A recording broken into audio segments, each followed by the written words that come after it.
Hello. How are you doing? Welcome. Welcome to this creepy live stream.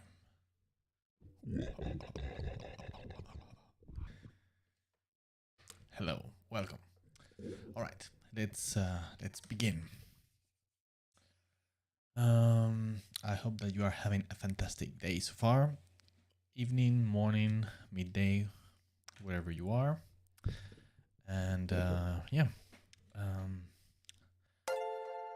let's begin with our Space Marine concept. So,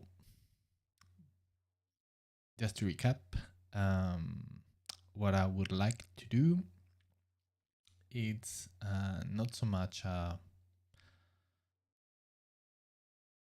illustration, but even though it's going to be illustrative to some degree, more than actual concept art per se. So I'm going to be a mix of both stuff, but at least exploring from a design point of view how an actual space marine would be equipped for battle in a realistic way. So just to put it into perspective, I mean, any type of soldier in any lengthy engagement battle are gonna need a certain amount of ammunition, of gear of some type, you know, to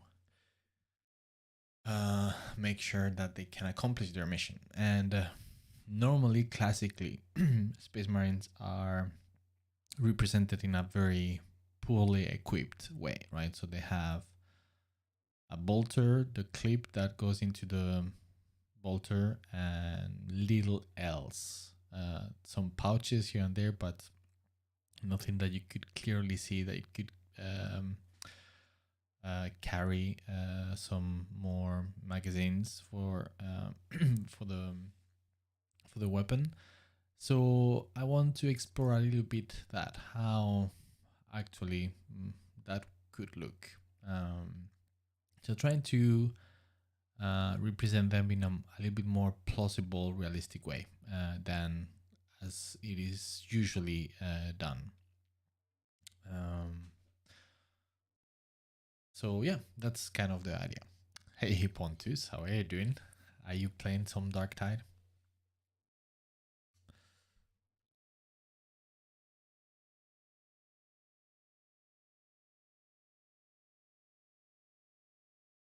Thanks, Pontus. Yeah, I think it's a good idea. I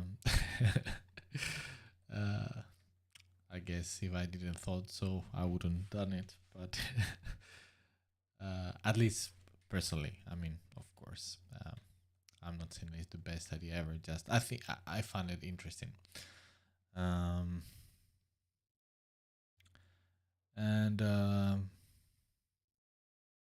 also, I think it can be nice. And I mean, I got very excited about. I don't know if you have heard of it. I don't know if you've been aware, but about the news regarding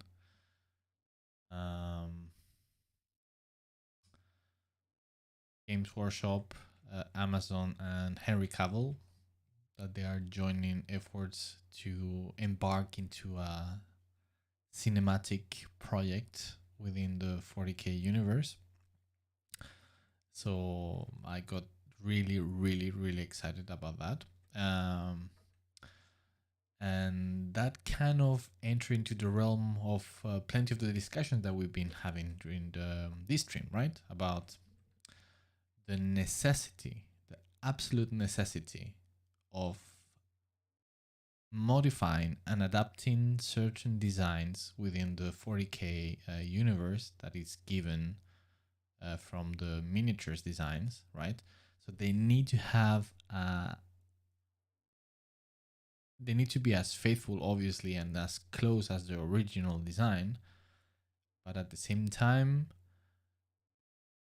some of those proportions, some of those things are not realistic, beginning, for example, the proportions of the miniatures, because they are miniatures, so they don't scale right. So if they are trying to make a live action adaptation of the 40k universe, they're gonna have to make changes on the designs. There is no way around it. And if they don't do it, the end result is gonna be bad. It's gonna look like cosplay enthusiasts, out of some sort of Comic-Con or something like that. It is not gonna look like real people holding real gear, real weapons, using real vehicles, but just toys. Among many other stuff, right? And one of those things could be this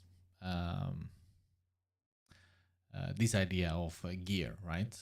That they are very poorly equipped for at least in quantity of for the things that they are supposed to accomplish in a battlefield. And of course, I mean, you could argue that, yeah, sure, they can have some drops with munitions from time to time in very specific ways. I mean, so yeah, that could be an interesting discussion. But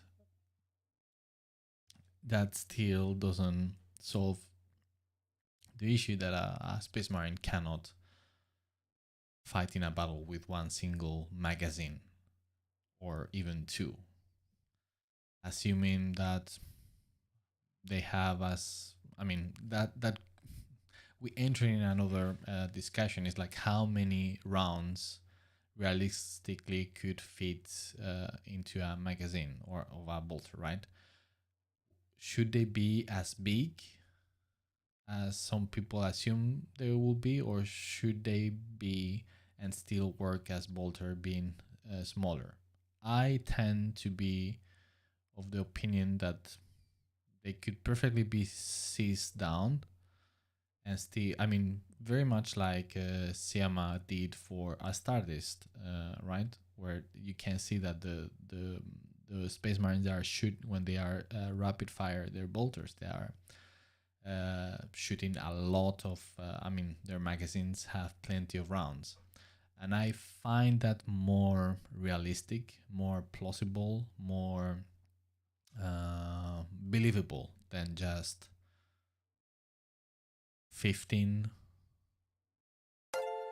rounds or something like that, or even less.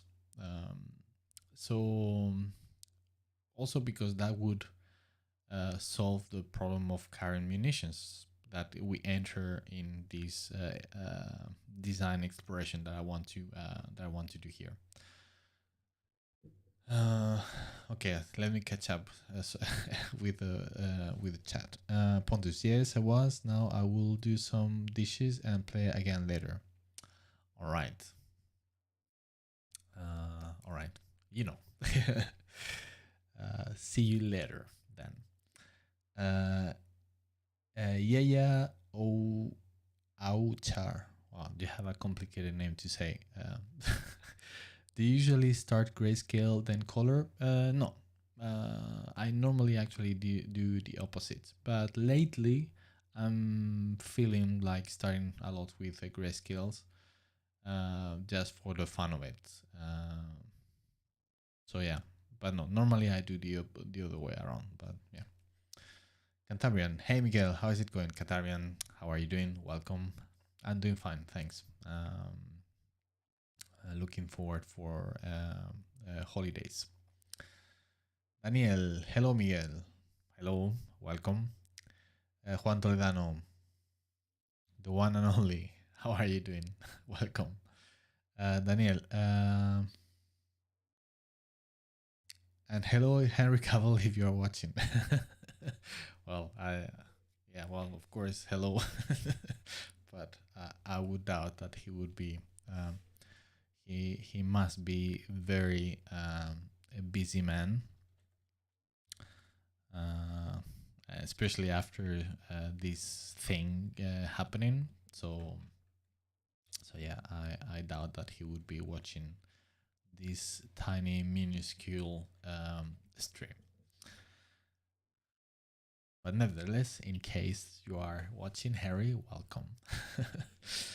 Cantabrian, speaking of designs, I have been ruminating on how shoulder pauldrons would articulate as a hood to the shoulders, rather than it be fixed to the deltoid area like the traditional sense. Well, that's how I envision it.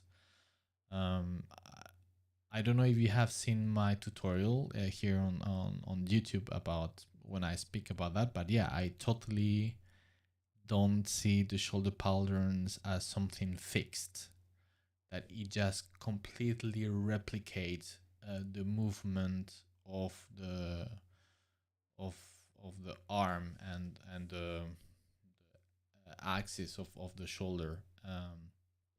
So no, the way I imagine it is that it adapts to the move, so it moves, relocating itself to leave space for the arm to have full and free motion. Because if not, then the how do you say, the volumes don't allow the shoulder, the arm to move fully. It will be very extremely restraining. So no, let's say, for example, if you would have to do these movements, and the shoulder pads would stay fixed, you wouldn't do that, because it will just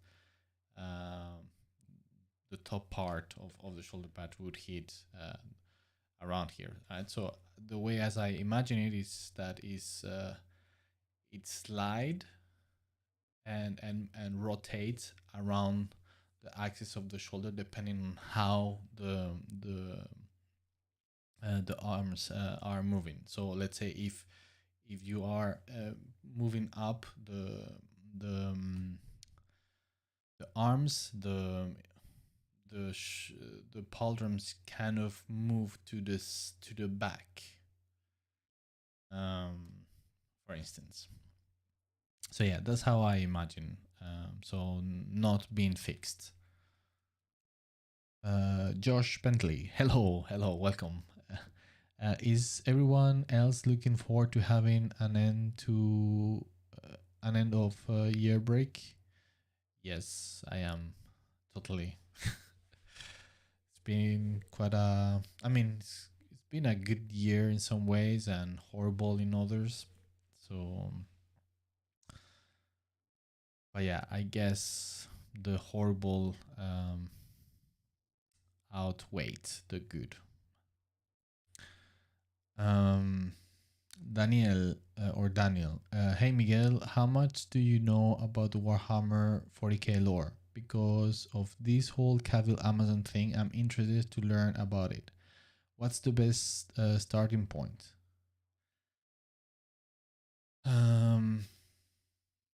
Well, how much do I know about 40k lore? I mean, I'm not a how do you say,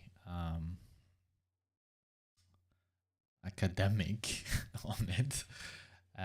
So everything that I know, it's more from memory, and but you could say that I'm very well informed about it, since I've been a hardcore fan since I was a kid.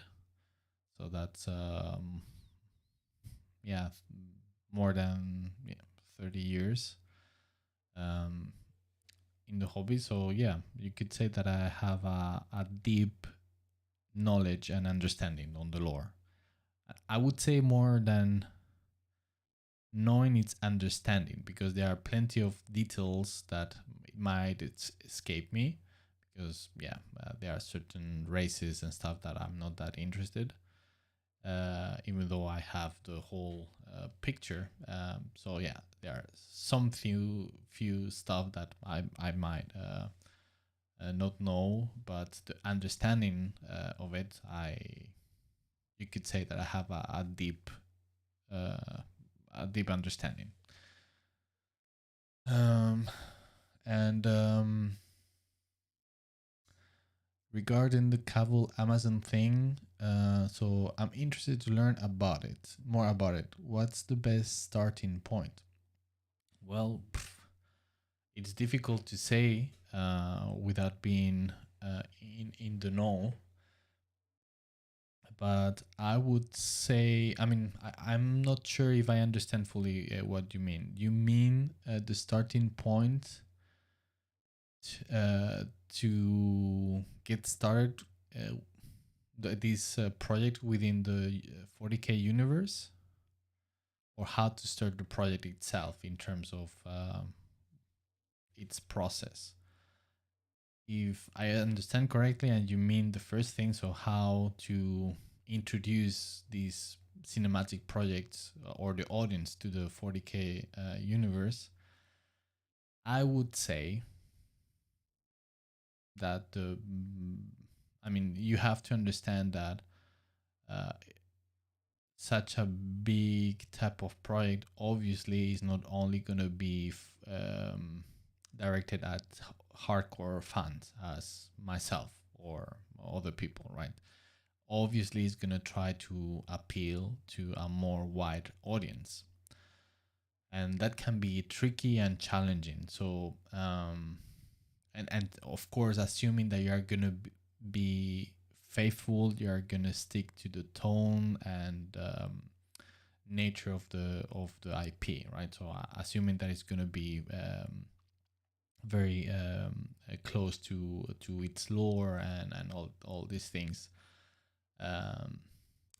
you need to find a middle ground, so you appeal to the hardcore fans in one way, but at the same time you make it palatable and easy to relate to people that have absolutely no idea about 40k. I think that's extremely important.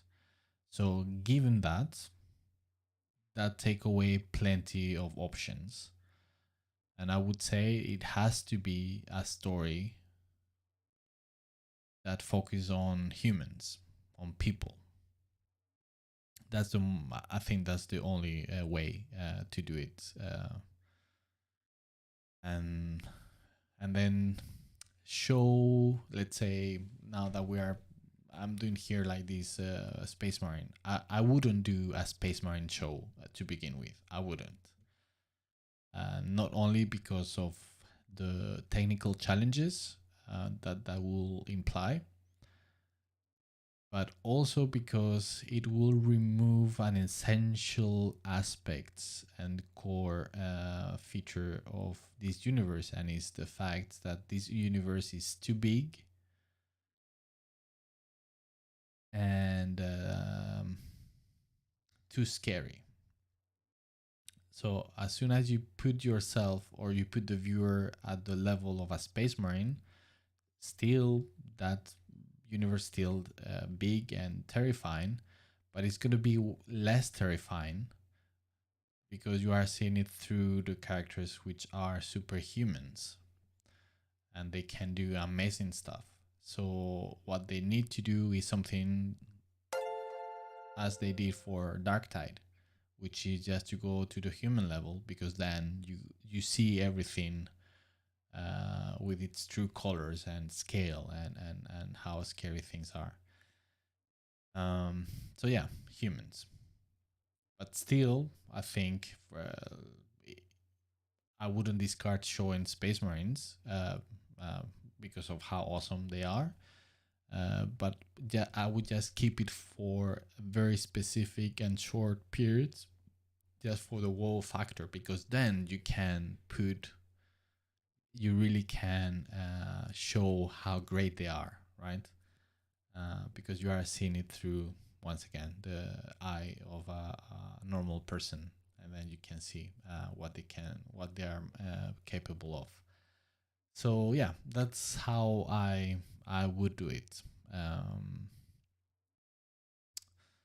So yeah, starting small and just keeping the big and epic and which is so common in these IP, just for specific moments to really put things into perspective, but yeah, keep it cool. So yeah, that's my opinion.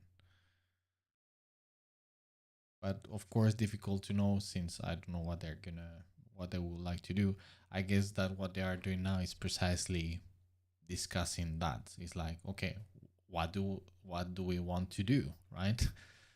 Do we want to tell a story of orcs, or an inquisitor, or I don't know, or a space marine chapter, or yeah. So again, I think the easiest thing is just to tell some normal people's stories, which still they can be extremely compelling and epic at the same time. So yeah, I hope that's answered the question. If not, please let me know, and I will try to reiterate. What am I? All right. Yeah, Cantabrian. Shoulder pads, exactly that. As much range of motion would be required.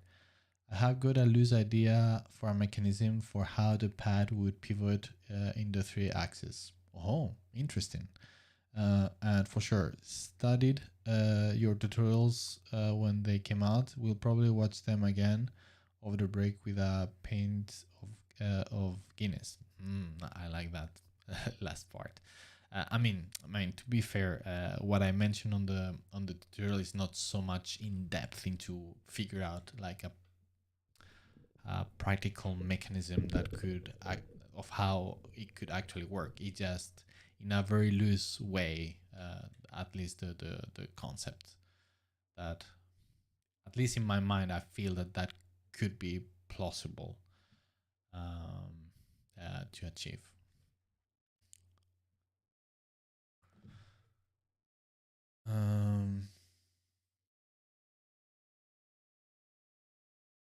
One frame. Personally, I didn't know anything about 40k prior to a few months ago, but I started listening to 40k lore channels on YouTube. Highly recommend looking into this if you are interested in learning stuff. Oh yeah, I mean there are some great channels for that. My personal favorites and the ones that I would recommend over any other else, unless of course, at least that I know. That's what I'm trying to say. The YouTube, it's too big, right, to claim that you know everything there is in it. But at least in my humble opinion, the ones that I could recommend is Lutin, and the other one, it always escapes me exactly the full name of the channel. Let me just check. I can check here. Oculus.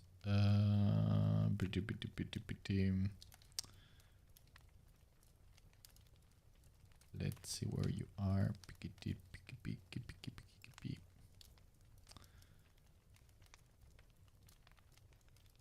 Oculus Imperia. Absolutely awesome channel. And they have very different angles into how they do this. So Lutin, it's more like conversational, just exploring some elements of the lore and having some kind of dissertation, so to speak, about it. And Oculus Imperia is more like within character, as if he was some sort of character in the 40k, like an historian in the 40k universe, and just talking about historical events within character. And he does a fantastic work. I love it. It's very, very immersive and very informative for 40k lore information. So yes, random. Hello, hello, random. Andrea Morosini, hello, how are you? Hello, Andrea, welcome. Pretty good, pretty good. How about you?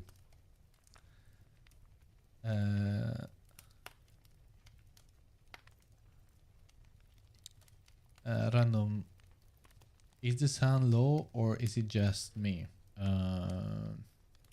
It shouldn't be low, so I would venture to say that it's you. Daniel, I heard Eisenhorn Omnibus is good one to start. In terms of a novel, absolutely. Or I mean books, I think absolutely. And I think that's a good example, right? It's just like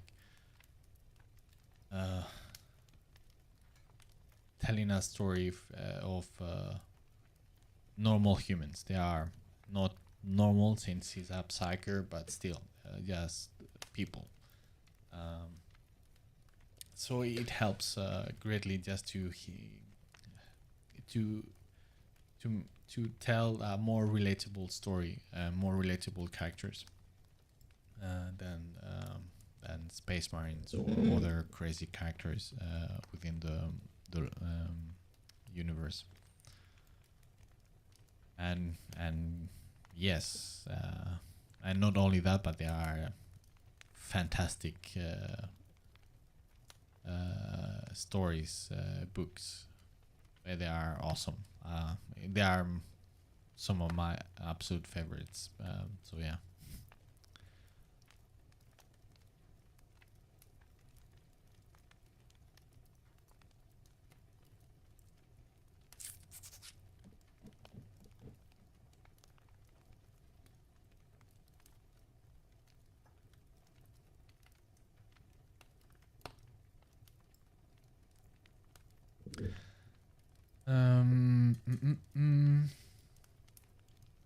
Juan Toledano, yes, I think it's a Horn trilogy is very good to start.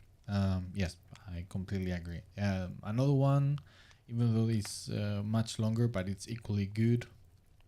It takes another how do you say another look into another aspect of the universe, which is more war related.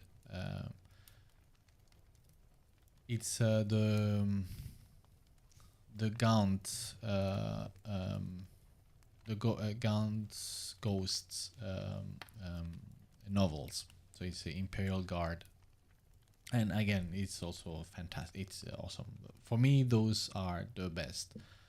The Gaunt Ghosts books and everything of Eisenhorn and Ravenor, which they are linked together.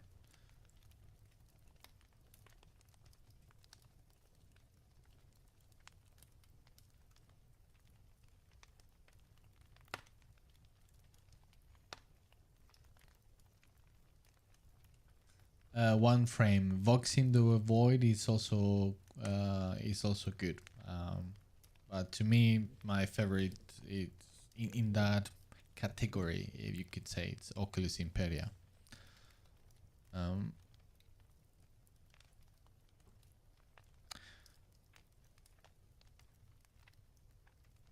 The thing that I like, for instance, about Oculus Imperia is like many other channels, even if they might put some nice voice or whatever, normally they are not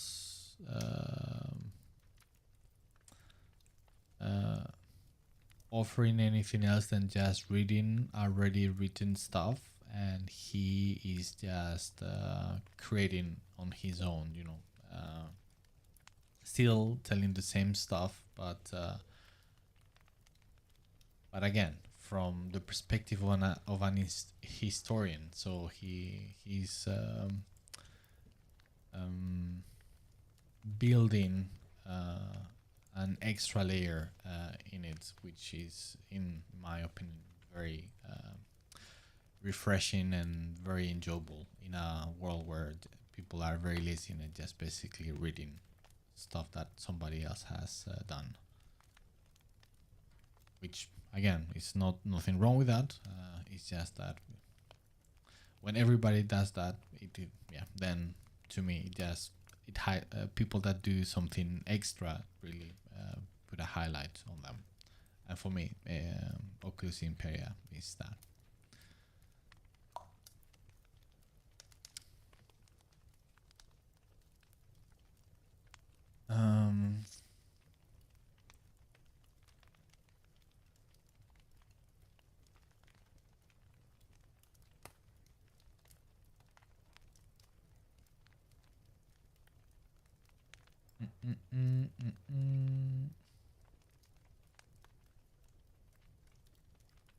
One frame. Well, I mean, don't get intimidated, because at the end it's just like novels, and as soon as you get into them, you are gonna, being absorbed by their awesomeness. So it's a very easy and smooth ride. So it's not as daunting as just trying to get an understanding of the whole thing just in that first glance, because it's impossible.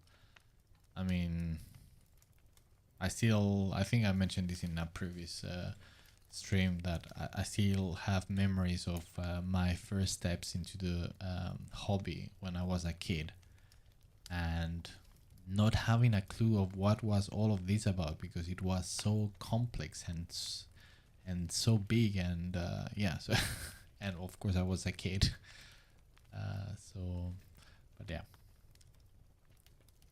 The books are a fantastic way from when it comes to the lore, especially Dan Abnett, which is my favorite author of 40k. There are plenty of others, but for me, he's the top one.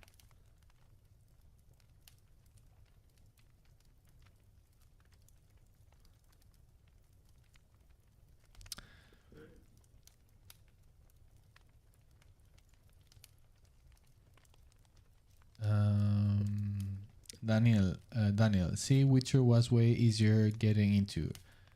Read those 7 books from Sapkowski and good to go. But Warhammer 40k, that's nothing else.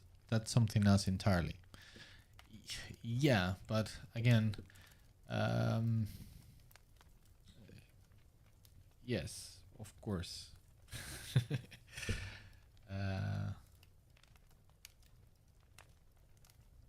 Yeah, what can I say? I totally understand that. It can feel very daunting.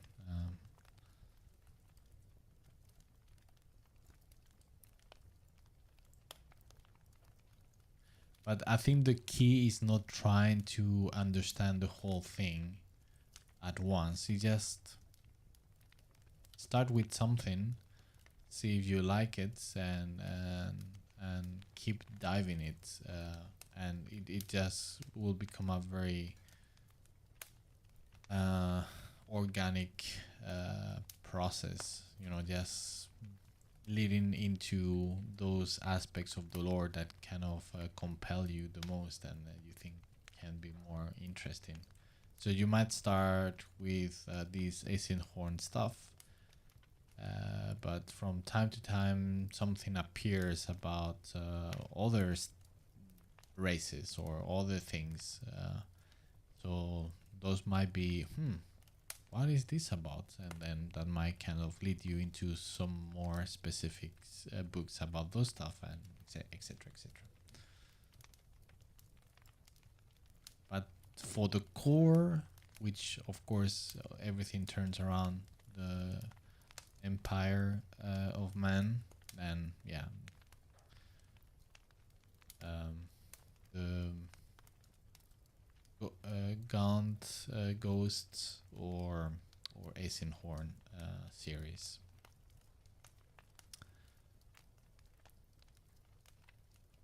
Which originally was just 3 books, but now it's a compendium of a lot of novels as well. With Ravener and now Bequin.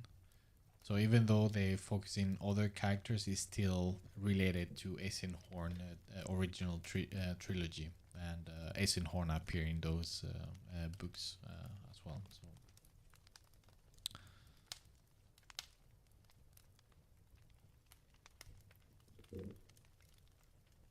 Abaddon, hey, good evening. Hello Abaddon, how are you doing?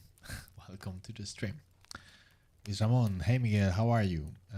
I'm so happy to reach you here. Finally, in holidays. Oh, congrats, lucky you, and welcome, like always. I hope you must be a concept designer in the next Amazon Prime Warhammer show. Well, I hope so. I wish. I definitely that would be a dream job.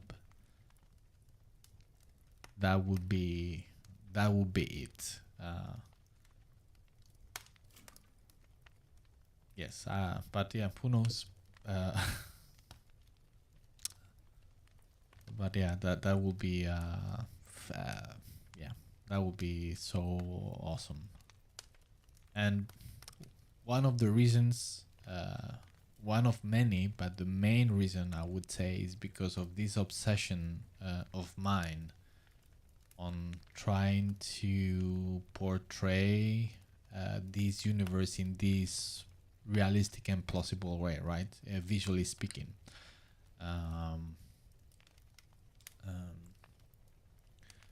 So yeah, that would be the perfect opportunity to display that in the higher degree, right? For instance, the Darktide game has been an absolute dream job in that sense. But of course, it's still a video game, so you have to do some concessions and stuff like that. But then if we are talking about a live action movie or series, then that's the very top in terms of making a realistic adaptation, right? Trying to make it real and alive. Nothing can beat that, obviously, because you will be seeing real people on screen. So yeah, that's the main appeal for me.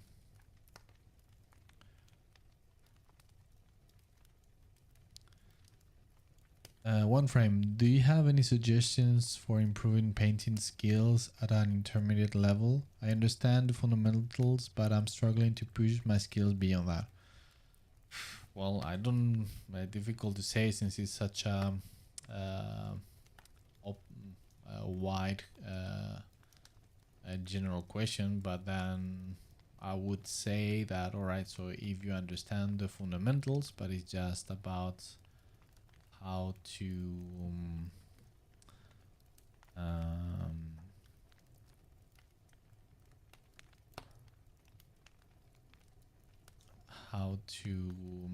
materialize them in your work is practice. And I know it sounds like almost like not an answer, but I really mean it. Is practice is it's key, right? So it's just if you put the time and with and being smart, it's just a matter of time. Just keep the grind, and eventually you will improve. Well, and I would argue that you are constantly improving. It's that it's not even scaling, but it feels more like actual steps that you level up very just like feels almost instantly because something clicks after grind, and then you are on a plateau and you are grinding there and beep, and like that. At least that's how I feel it is, instead of just like a very progressive and even scaling up. So that's why a lot of people just quit, because they feel like, yeah, they are not improving because but all the length of that plateau, regardless of how long that is, even if it doesn't show in your work, even in that plateau you are still internally you are learning and you are improving. It's just that it doesn't show as clearly.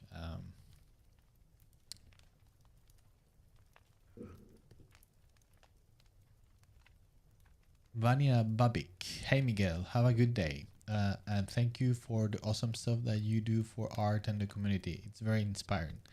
Well, you're welcome, and thank you for such kind words. Thank you, and welcome to the stream. War Cavill, I won't say.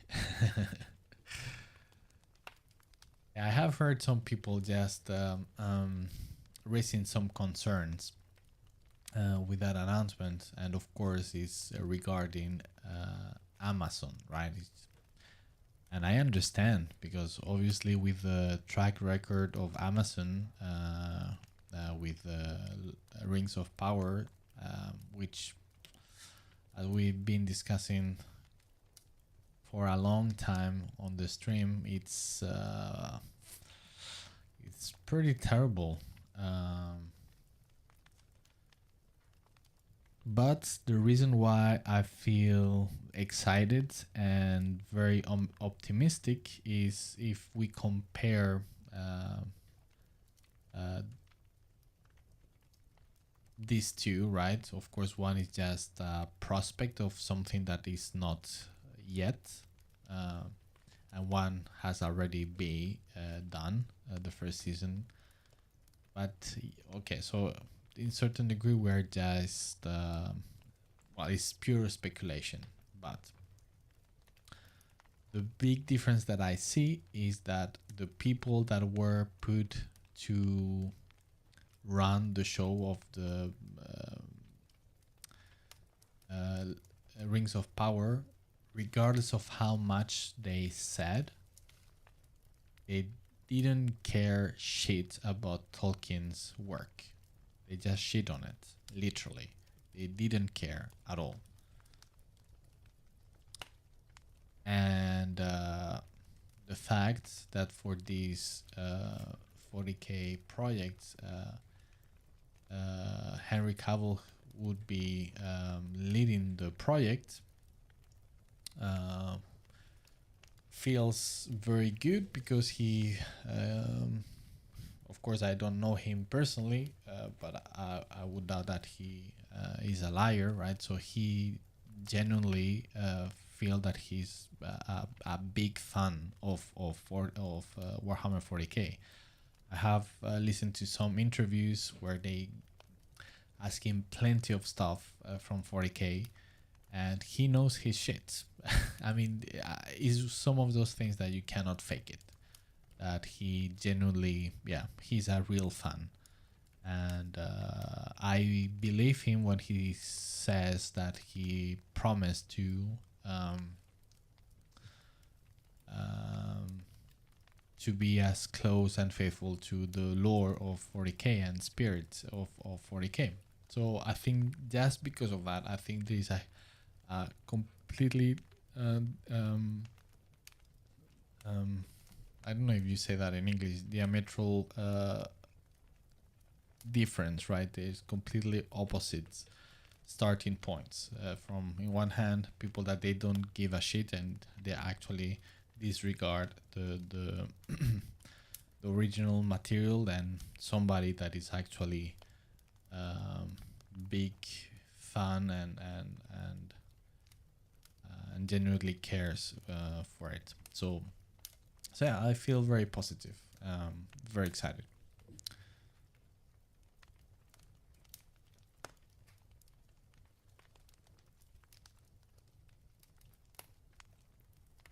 Random, Henry Cavill started follow you. Are you gonna be involved in the Warhammer project? Well, as I said before, I don't know. I would hope so. I mean, let me rephrase it. It would be a dream, so anybody can dream. So yeah, if I could, I definitely would love to be in it. But I think this is so early stage, and I'm just a concept artist. So yeah, who knows? But yeah, I would love to. Yeah, it would be absolutely my dream. It's one of these things that I I I was born to do something like this. At least that's how I feel. It's just like I feel so extremely passionate for this for something of this nature that yeah, it's so yeah. I would love to. Um,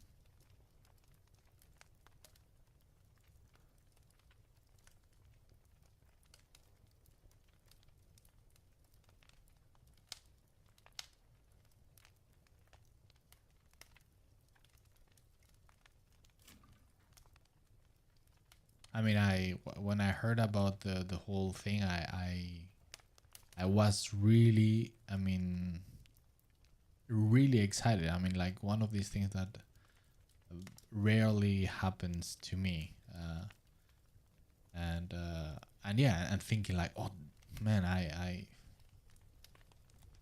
how can I make this happen? How could I? And is there any way that I can just work in this? Because I will give one lung and have my kidney or one to work on it.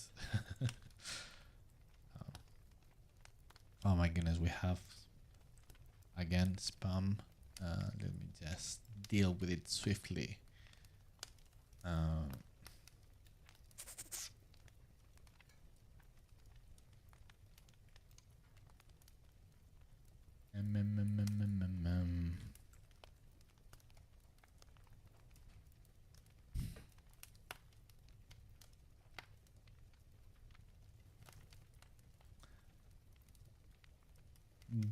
uh, but yeah, and again, for me, the main appeal to this thing is this challenge of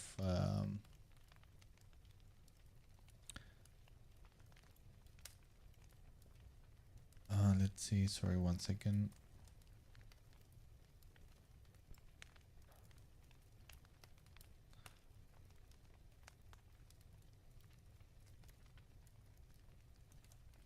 All right, dealt.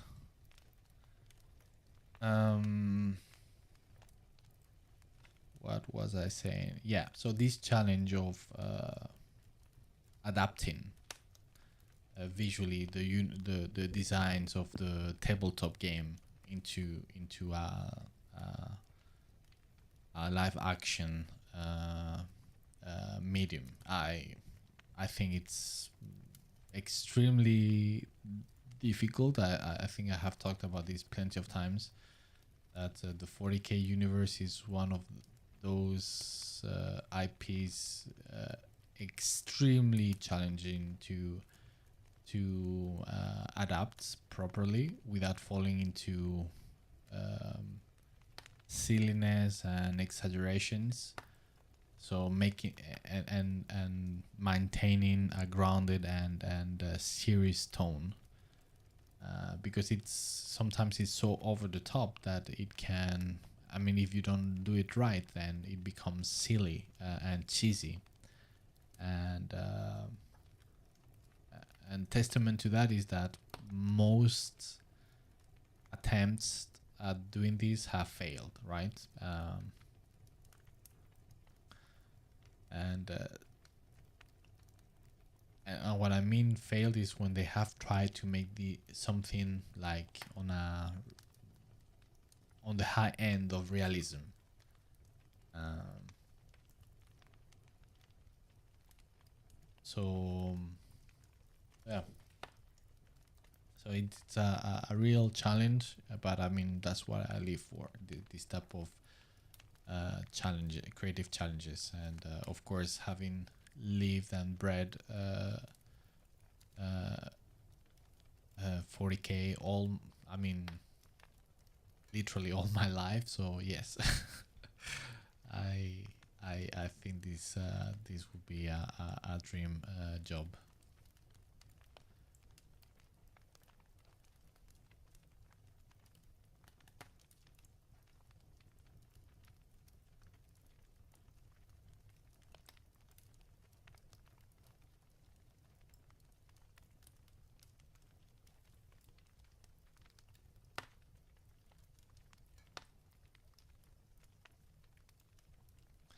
And I mean to give continuing giving praises to Darktide. I think they have accomplished a fantastic success in that regard, right? So it's trying to, for example, in the environment designs, right? How does that public toilet in the 40k universe look like? Because we are just shown epic images of battles and stuff like that. But of course, this needs to be a functional universe where real people live. So not everything can be so over the top, because it would never work. Even the dystopia aspect of it cannot be that every single place is a hell place. It cannot work, because people are still people, right? So it's definitely, there's always going to be places that are kind of more okayish, even places that are actually good to live on. So it's, you know, it's an aspect of balance, and something that the 40k universe have, or let's say the brand, the IP has accomplished to do in portraying that is through the books, right? I mean, a good example is the Eisenhorn or the Gaunt's Ghost novels, where they describe places that are not so dystopian on a scale, right? So it's not everything so over the top, because it wouldn't be believable if everything is that way everywhere. So it's just, yeah, a balance. So they have, and that's official, right? So that's, they have accomplished that, but they haven't accomplished that visually, I think, because mostly everything just focus on battles and war, for obvious reasons. So as soon as you are gonna do a film or a series, then it forces you to explore those aspects, and it forces you to expose, regardless of this, the famous line of "in the 41 millennium is only war." Well, of course, that's not true. There is no war everywhere in the 40k universe, because again, then it wouldn't work. It will fall apart. That doesn't mean that there is insane amounts of wars and the scale is that huge, but still. So I hope you get what I mean.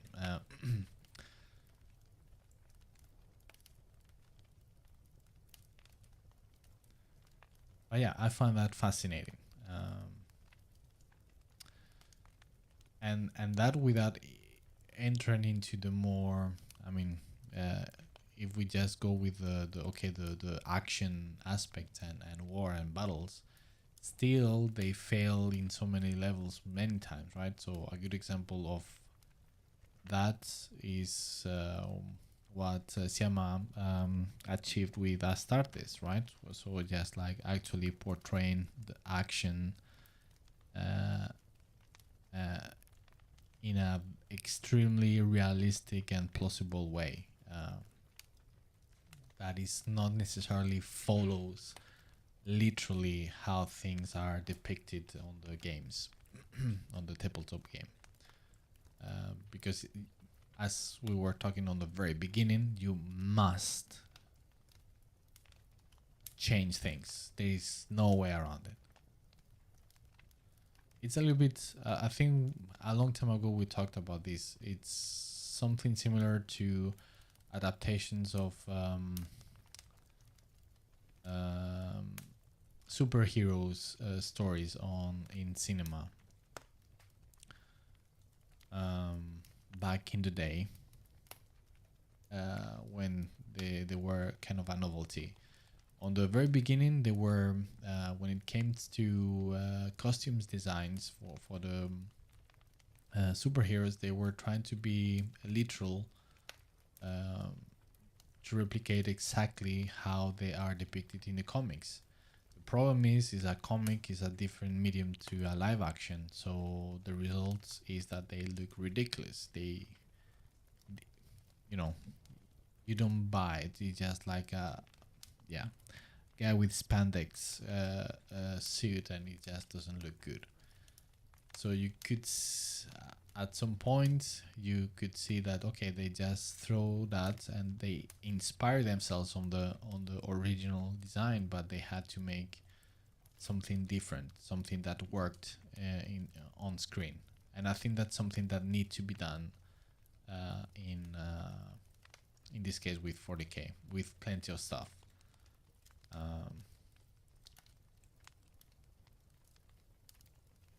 Still, you have to be extremely close to the. I mean, since being a hardcore fan, I would be as a purist as possible. But yeah, these changes need to be done by necessity. So you would need to a certain degree change stuff. And I mean, for me, the best example of this and to a perfection level is Astartes, right? So if you see the bolters, they are not they are bolters and you can recognize them, but if you look closely, it is not, right? It's not literal because they need to look like real weapons. A little bit the same as they have done in Darktide, even though they couldn't go as far as they wanted. Because of Games Workshop, but in this case they're gonna have to do it, or again they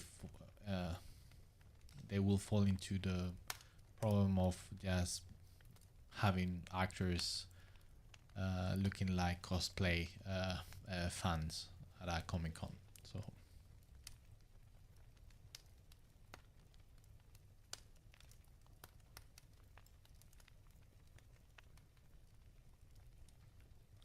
Morocco, hello Miguel. Do you use the lasso tool in your workflow? Hello Morocco. No, not much. Except from time to time to select something, but no, rarely. Sometimes I have experimented, just to get some like clean type of edges and stuff like that, but no, I don't.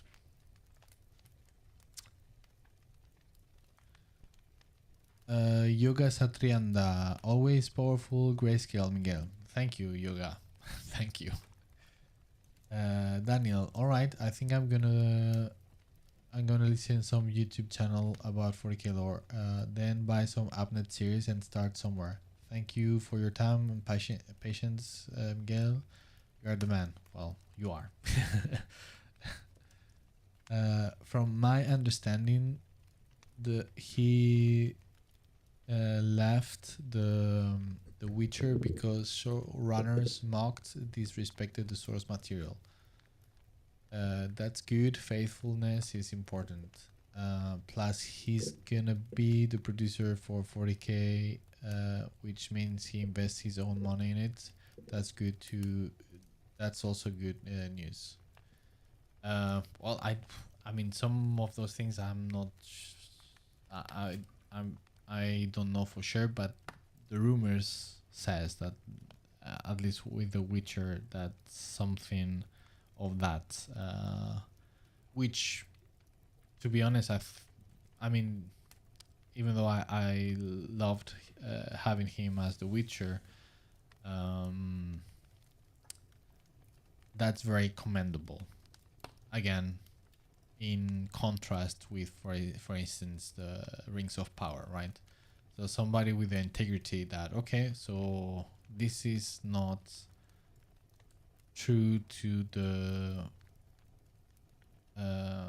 intentions of the original author and shouldn't be done, and therefore I don't want to continue. I mean, if you think about it, that is that shows a lot of integrity and not an easy thing in this world that we live in. So if that is true for certain, which we cannot know for certain, but if that is the case, and I think there is some sounds like at least there is some truth to that, then real kudos to him. A lot of respect.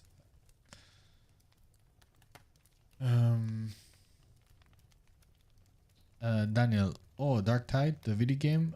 I haven't played it. 62 on Steam. Seems like the gameplay is okay, but the art game design looks pretty awesome. Well, don't get me started with the reviews.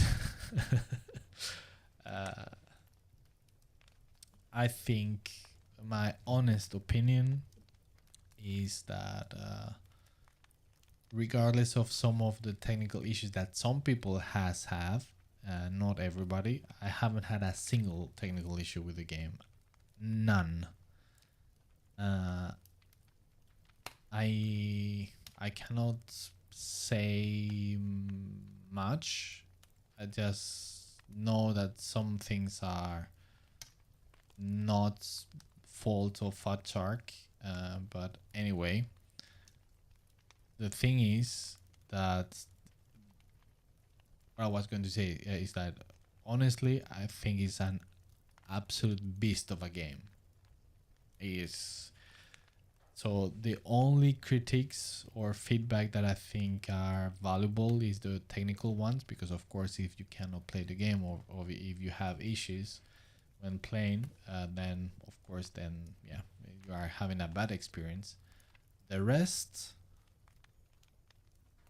I think, and I can get a lot of shit for saying this, but I feel it's just of course anybody's entitled to their opinion. My opinion is that those type of critiques that are not technical related are just bullshit. I mean, if you don't like something, you don't like it, and there's nothing to do about that. But I mean, I read a lot of these comments, and you look at it, and these people have spent an insane amount of time playing the game. So it's like, well, I mean, those two things don't go together, right? So if you dislike so much a game, or you think it's not worth it to buy it or to play it, how is it that you have spent hundreds of hours playing it? I mean, it doesn't make sense. So I think it's and I'm not yeah, I can get a lot of shit for saying this, but this is completely my opinion. I'm just talking for myself, but I know plenty of people share my opinion within the industry. So I'm talking as a developer, all right? plenty of feedback from the consumers, and the gamer communities are absolutely valid. All right, so just putting that clear front, right? There is plenty of criticisms and feedback that is completely valid, and but at the same time, parallel to that, in plenty of cases, there is always such a huge amount of absolute nonsense to any type of games that shows so little understanding on what it implies to make video games, and how how crazy difficult it is to develop games.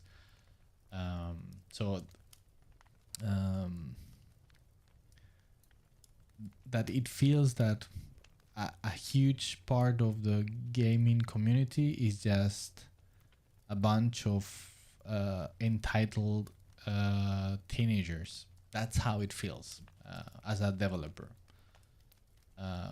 Because you hear certain things sometimes, and it's just like, yeah, it's very demotivating sometimes, because yeah, it shows an extreme lack of understanding on how difficult it is, and not grasping the almost miracle it is that they have certain games in their hands, and therefore what I mean by entitled, it's just a very general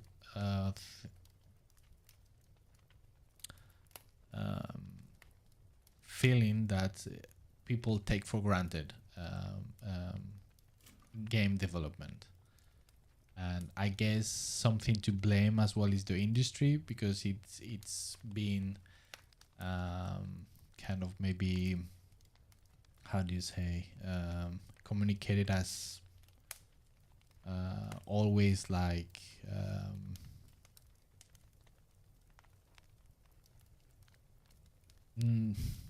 yeah, I don't know how to frame this. Like, it's communicated as something that is very controlled, but the truth and the nature of the beast, which is game development, is nothing but controlled. It's chaotic by nature. And for instance, like, even though, once again, to reiterate, I mean, technical issues, feedback and criticisms, which are extremely valid as a consumer point of view, but at the same time, is anybody that works in IT or in any type of software development, and of course games is this, there is nothing like bug free. It doesn't exist. It's a chimera. And yes, in theory, of course, it's like, yeah, but if they put a product out there, it should be bug free. It should be working. It should be, and yes, I understand that's how it should be in theory, but it's impossible. It's literally impossible. Not in every case, because of course not all the games are the same, and not all the games are the same in complexity, but the more you go in, the more complex the game is, then the more true this statement that I'm making is true, which is, yeah, bug free and no technical issues is impossible. So just if you think of any type of multiplayer game, and especially when it comes to PC gaming, is absolutely nightmarish. So yeah, anyway, I'm digressing, I'm ranting, so sorry for that. But yeah, so going back to Darktide, I think some of the criticisms are valid when it comes to the experience of some people that had some issues. But as a game, I think is awesome. It is very good, and I'm playing myself quite often, and I'm loving it. And I can say I cannot, in all my entire career, I haven't played as much a game I have I have worked with as much as I have done this one. So yeah. And if you are a 40k fan, I mean, this is a made in heaven game, in my opinion.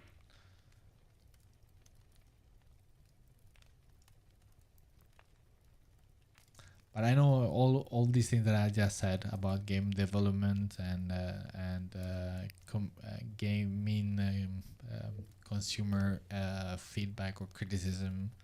It's controversial, but that's my personal opinion, and I know I am not the only one thinking that way in the industry.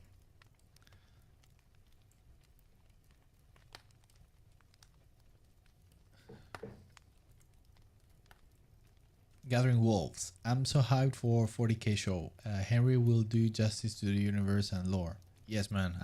Same here. I'm so hyped, but again, let's see how long it takes until there is something to show.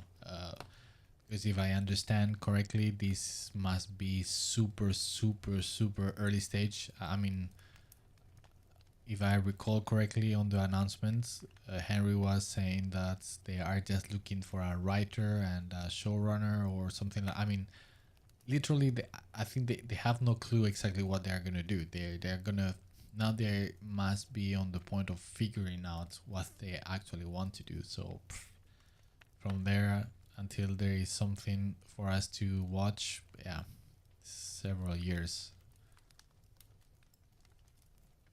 One frame, thanks for the art advice. I saw on CGMA there is a class you used to teach, but it's currently taught by a different instructor. Any plans to teach a course of mentorship in the future? Yeah,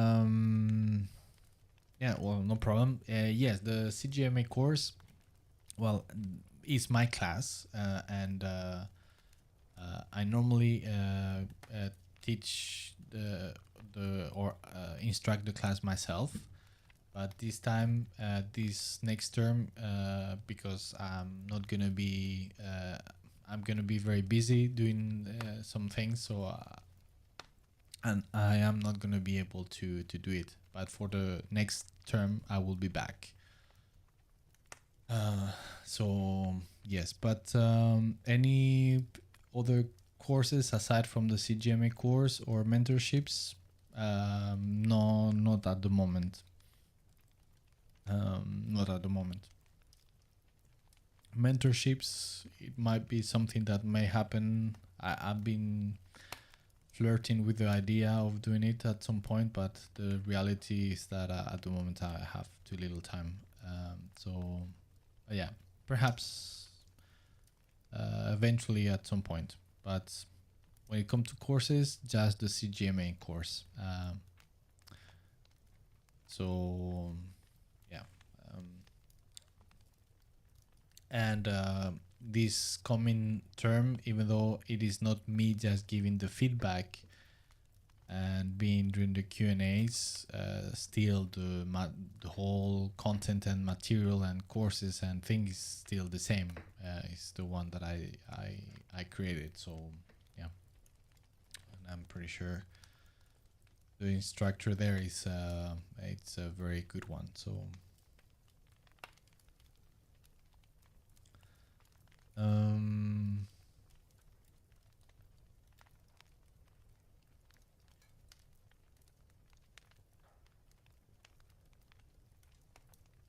yeah, and of course, I mean, when it comes to what one frame is saying, that you understand how it's not for everyone. Well, of course, I think there is obviously also the aspect of, okay, maybe it's not the genre for you.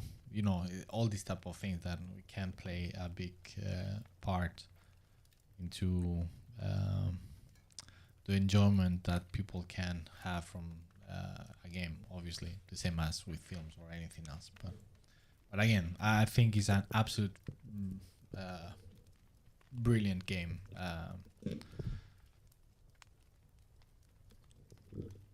Mark Díaz, buenas, muy buenas, bienvenido.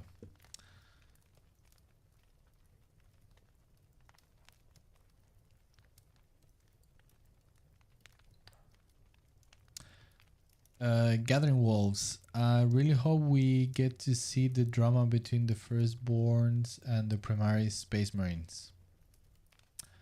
Yeah, that would be nice. But again, I'm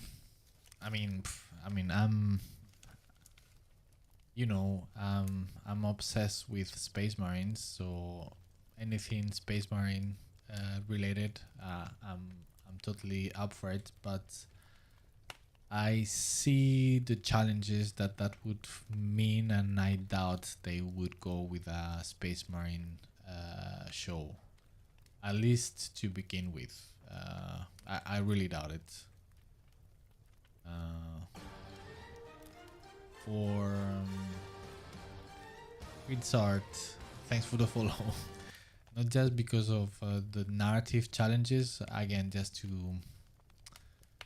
make the general public jump into the universe, but also from a technical point of view. I mean, Space Marines, if they are as hard as hell to paint, just imagine how difficult it's gonna be to pull that off in a live action film. The technical challenge is massive. So, I mean, it can totally be done, but yeah, it's gonna be very hard. So relying, yeah,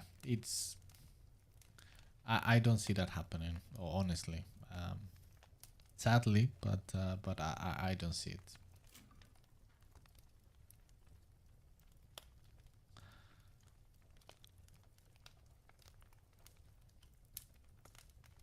Mark Diaz, is there a way we can get your brushes? Nope. That's the answer. No. They are not. They are not anywhere to be downloaded. But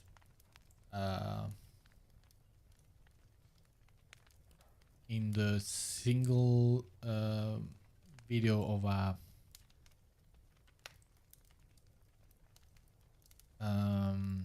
series of tutorials, or that's what I wanted to do, but I haven't done just one single episode of that series of how to create your own brushes. If you are interested in that video, I show you exactly how to create this very brush, because this brush is the one that I actually created on that tutorial. So that's the best I can offer you, I'm afraid.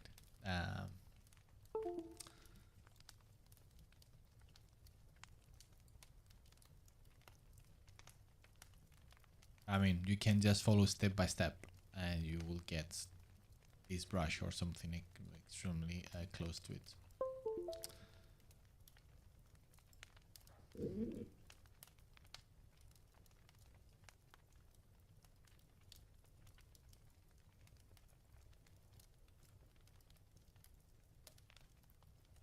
Gathering Wolves, I can't believe DC dropped him too. He was the best Superman to date, almost Christopher Reeve level Superman. Man, I think I mean, I agree. For me, he's been the best, for sure, the absolute best. So yeah, I'm quite surprised as well. But I mean, who knows what are the reasons? They could be so many stuff, so many reasons.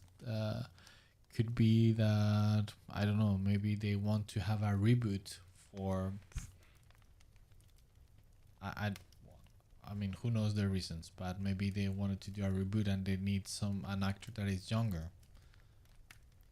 So then, yeah, there you go, or something of that kind. But yeah, I think it's a shame, because I totally agree. I think he's the best Superman to date.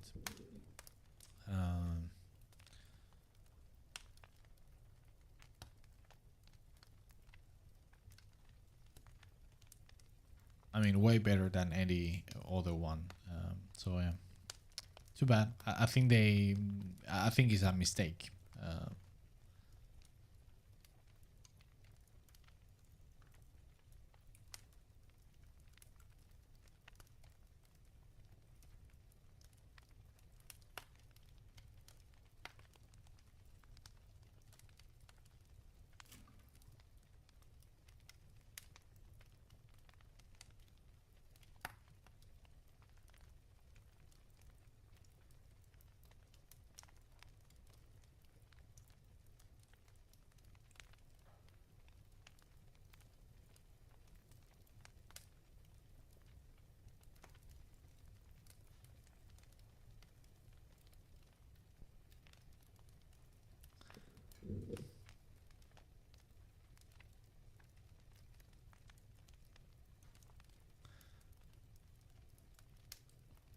Gathering Wolves. People burned out on the beta. They shouldn't have played so much. Now they have nothing to do. Darktide is solid. Yeah, that's another thing. I think you are right as well. Something, a criticism that I have heard, that I would put into this box of bullshit or entitlement, and is that, for instance, there is no narrative, there is no story, there is like, and this was like a week after the full release, right? It's like, but do we live in the same world? I mean, we are talking about a co-op game. It's not a single player where it's story driven. So any story, any narrative is gonna develop through a long time, right? Because things take time to create. I mean, a map in the game could easily take 8 months of work to a full team. 8 months, a single map.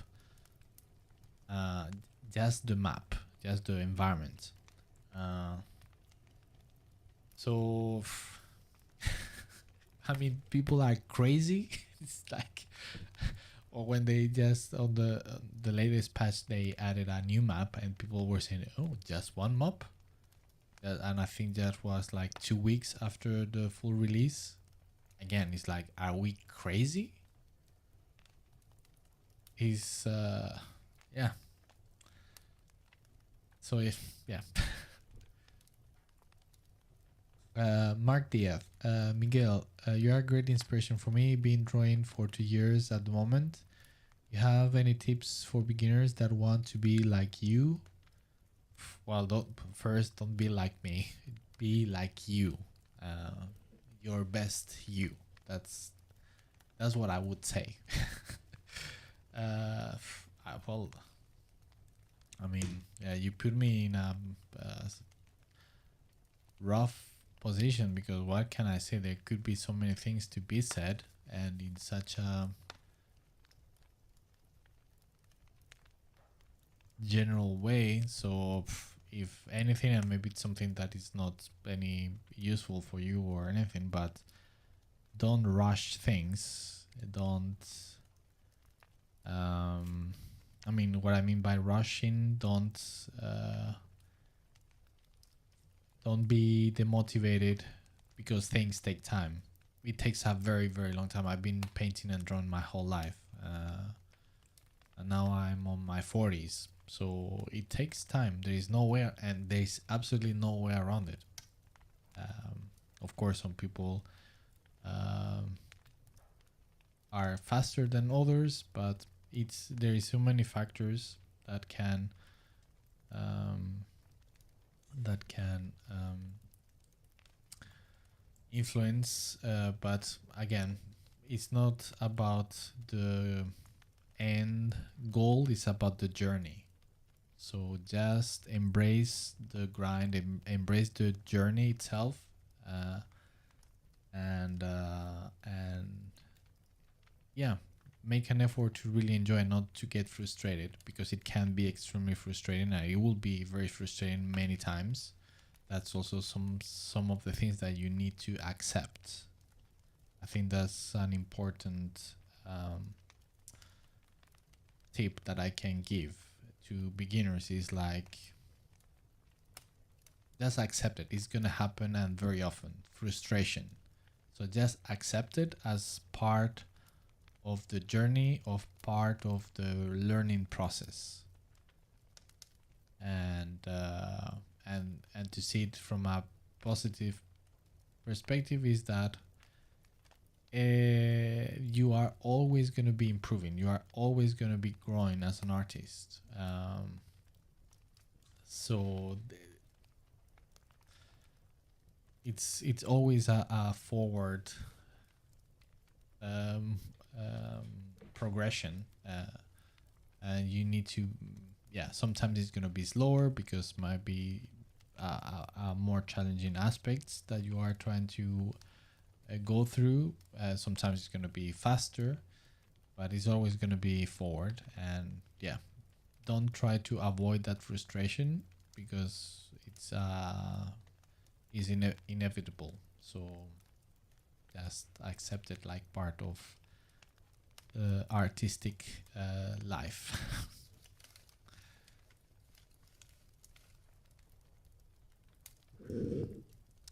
Gathering Wolves. I did such a rabbit hole deep dive into learning more about Nurgle and Chaos Gods.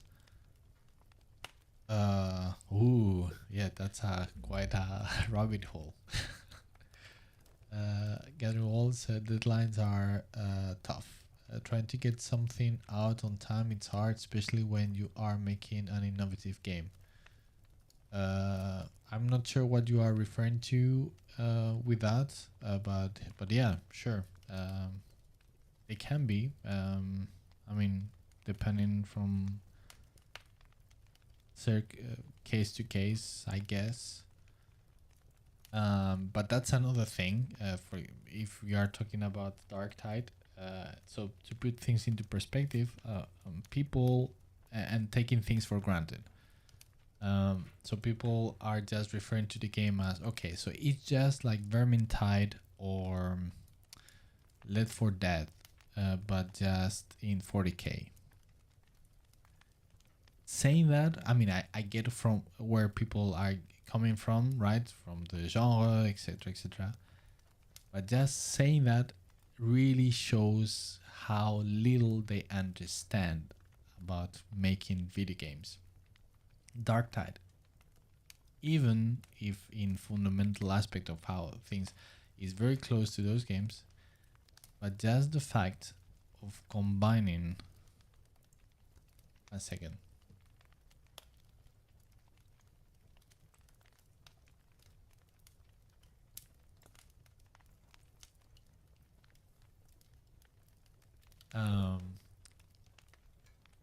So yeah, about Darktide. So what they have achieved, combining a meaningful and enjoyable gun play with melee gameplay, it's so difficult to pull off. And as a matter of fact, there is absolutely no game that has achieved this until now. This is so difficult to do, and it takes so much time of development, of trial and error. It's such an achievement, and people are just taking it for granted, right?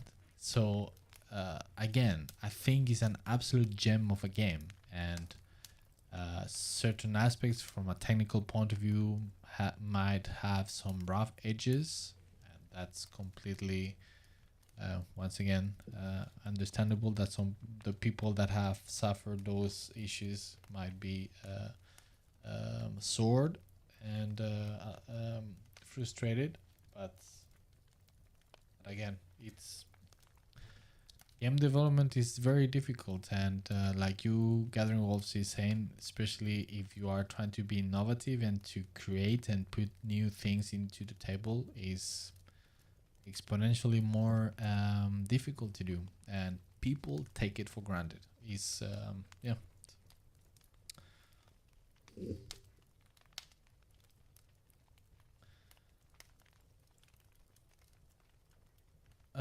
Daniel, yeah, I have seen that on Steam. People play 1000 plus hours and on certain games, but then give absolute negative reviews. What? Sometimes even praise the game, but then verdict is not to play it. Yeah, I mean it's just yeah. Nameless Horror. Love the name. He has a tutorial on making brushes. It's pretty easy, and you will be able to make brushes to suit your needs. Yes. Round of applause for you, Nameless Horror. Get the hell out of here! No, sorry. Sorry. I didn't meant that one. I meant this one. Yes. Sorry. Yeah, wrong button. Please don't go away, Nameless Horror. I want you here. Dumb Fries Gamer TV. Miguel equal my favorite Warhammer artist ever. Thank you. Will we see any of your artwork next year for Games Workshop? I don't know. I mean, I'm doing stuff for Games Workshop now, and I've been doing for. So yeah, eventually it's gonna come up. When, I have no idea. Mark Diaz. Also, do you draw the faces from imagination or do you use references? If so, where do you find them? Because they all have one odd style to them. Right, I don't know, but it depends. It depends. Sometimes I don't use references. Most of the time, if I want to have a character with a lot of personality and in a realistic way, then I use references. And then the way I use references might vary immensely. Sometimes I use some references in a very loose way. Sometimes I'm more literal, and yeah. So there you go. And then about the odd style to them, then I don't know what to say. I don't know, what do you mean? And where do you find them? Well,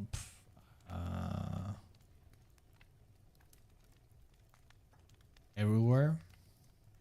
I mean, one of another tip in relations to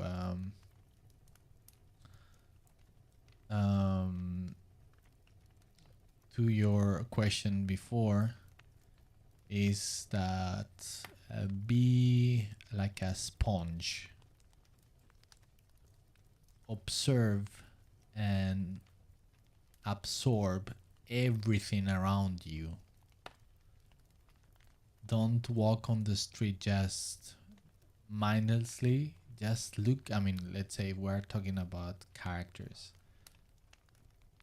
Just look around, because you are surrounded by insane amount of variety of anatomical features, of proportions. It's insane. So be super observant and absorb as much as you can.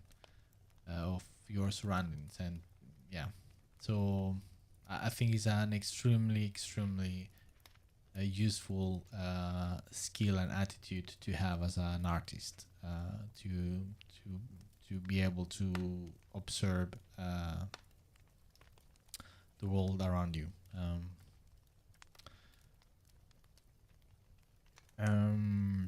And then of course we have make photos, take screenshots of. I have no idea. Hello, Pinterest has a lot of good references. Yeah, I mean, the problem with using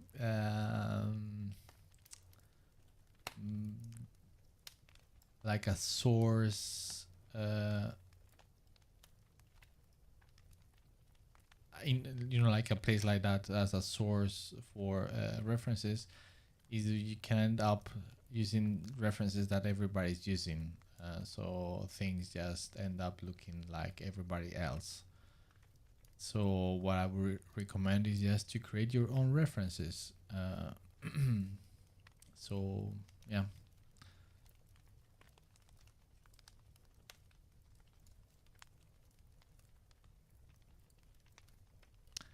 Grid's art. Ajá, okay. Muy bien. Hello, Space Marines would have to be mocap CGI. Yeah, for plenty of things. I mean, for action, for full body. Yeah, absolutely.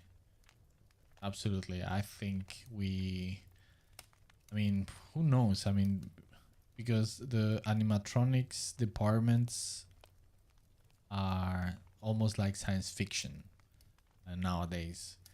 So who knows what could they pull off nowadays? At the same time, how expensive could that be? I don't think they could be able to kind of make plenty for many actors at the same time, right? So I most probably would be mock-up with CGI, and of course it make it easier if they have the helms put, right? So you don't have to deal with a real person face. But then things get more complicated as soon as you remove the helmets, right? Like this guy here that I'm doing. So I mean, I have no idea, right? But just out of my ass, I would say that it would be a combination for full body shots, CGI, and especially if it's some action and moving around and jumping and fighting and stuff like that.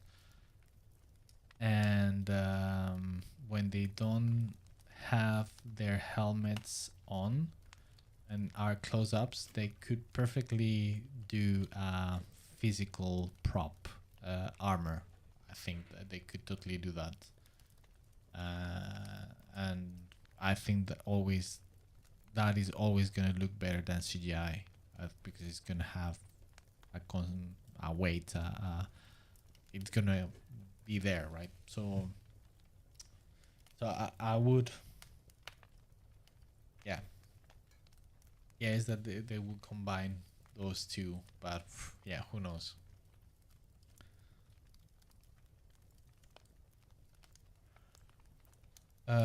Daniel, I'm off to go, but Merry Christmas, Miguel, and everyone.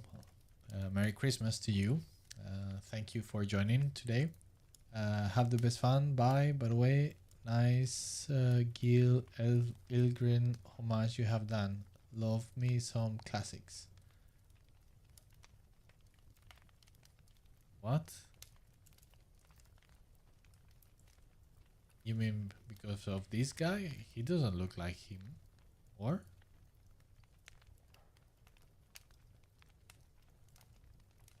Oh, I don't know. Sebastian Garcia. Hello. I don't speak English, but I love your work. Your art is amazing. Sebastián García, pues si no hablas inglés, has escrito de puta madre. Así que muchas gracias y bienvenida al stream. Y perdona porque seguiré hablando en inglés porque la gran mayoría de la gente, pues, la lengua franca es el inglés porque hay mucha gente que no habla español, pero la mayoría habla inglés. Así que, desafortunadamente, pues, tengo que seguir en inglés, pero muchas gracias. Grisart, sorry for throwing so many questions though. Oh, not at all. As I have said repeatedly and like a broken record, the main reason why I started live streaming is precisely for this, to answer questions, because I'm bombarded with questions in social media and I don't have the time to answer, and some questions might need a lot of a little bit more depth answers, and I don't have the time to spend writing in social media. I don't have the time, so this framework, it's perfect for this. So yeah, the more questions you make, the best, I think, not only just for you but for others as well, because also you might touch some subjects that other people might be interested on. So yeah, my pleasure. So no worries. Morocco 3D. How can you improve quickly when you start painting in values?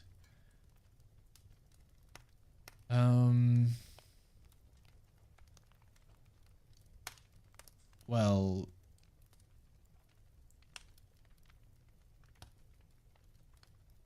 why does it need to be quickly? I don't think there is such thing. Unfortunately. So I mean, we could talk about good exercises, but it's never going to be quickly. I don't think that exists like a magical formula or like the secret recipe. But well, to begin with, obviously forcing yourself to work with values, and might sounds like silly thing to say, but and even as straightforward as it sounds, but yeah, focusing on the values, not on composition, not on other stuff, but on values.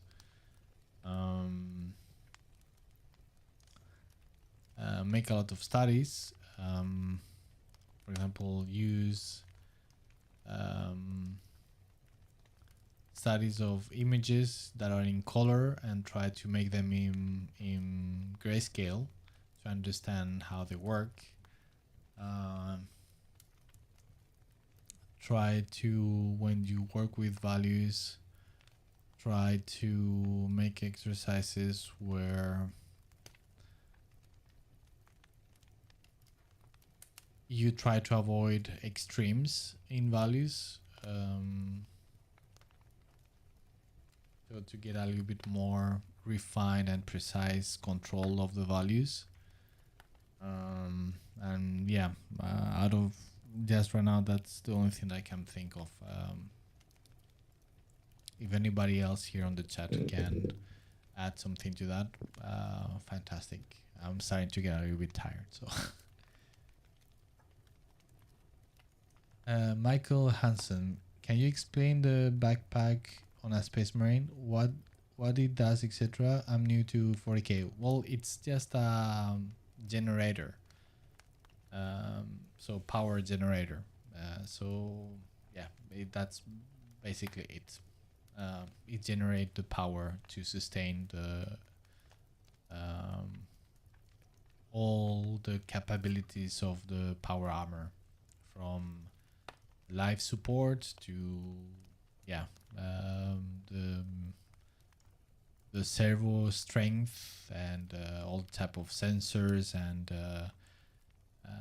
I mean all the functions of the power armor that are quite extensive. I mean, when you see one of these things, you feel like, oh yeah, this is a chunky, thick armor. But I mean, think of that. It has like yeah, obviously some lab support stuff, but you have all type of sensors, communication stuff. Um, um, how do you say? Also, first aid capabilities as well, just to heal the wearer, administrating drugs and stuff like that.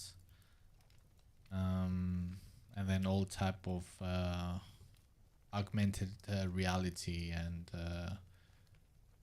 space awareness and stuff like that. So yeah, it is a very, very, very high tech piece, and all of that is sustained by the power generated by the backpack. So it's not a backpack, but yeah.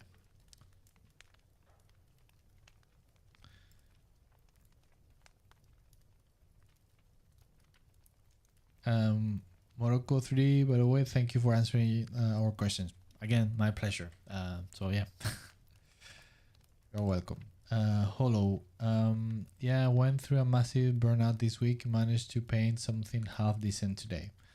Well, welcome to my world. And I think most of all artists in all human history. So that's what I mean, that the frustration is something to be embraced and accepted.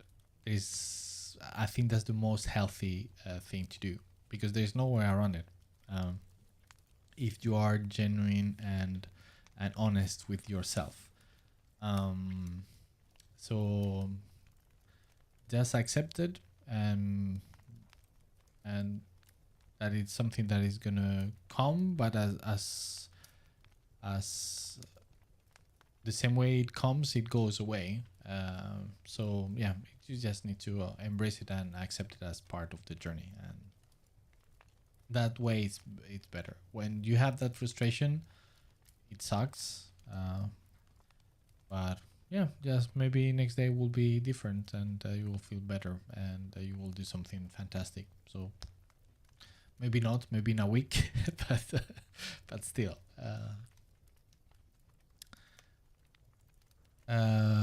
Peter, sup everyone? Hello, how are you doing? Welcome. Nameless horror, yeah, again, sorry. I'm very late on the chat, but yeah, sorry. I hope that by this time you haven't left because of that. Andrea, can I suggest a cool Insta page for photo portraits? Yes, of course, please do. Cantabrian, mockup still requires a shit ton of cleanup, especially when you have volumes like power armors. The intersections would be a nightmare. Yes. Yeah, I mean, that's what I mean, that these Space Marines in a live action movie or series would be an absolute technical challenge. That's so good if they pull it off, right? I mean, to be honest, I mean, we have that already with Astartes. It's just if you add all the resources of big publishers, not just poor Siama that's doing everything on his own, but just with his talent and vision. I mean, yeah. Sebastián, entiendo un poco inglés, pero con verte pintar y entender un poco ya me paso un buen rato, así que me quedo. Bueno, pues muchas gracias. Naducias, down with AI art. Oh yes, fuck AI art. And yeah, that's something that I want to spend a stream talking about a little bit more in depth. Now that it seems that the gene has burst out of the bottle, finally. But yeah, if you know people that are using AI art, if you know people that claim to be artists or are genuine artists, but they are using it AI generated images without any awareness, please encourage them to stop. All right. And we'll leave it there because I need to go. But all right, thanks a lot to everybody for joining.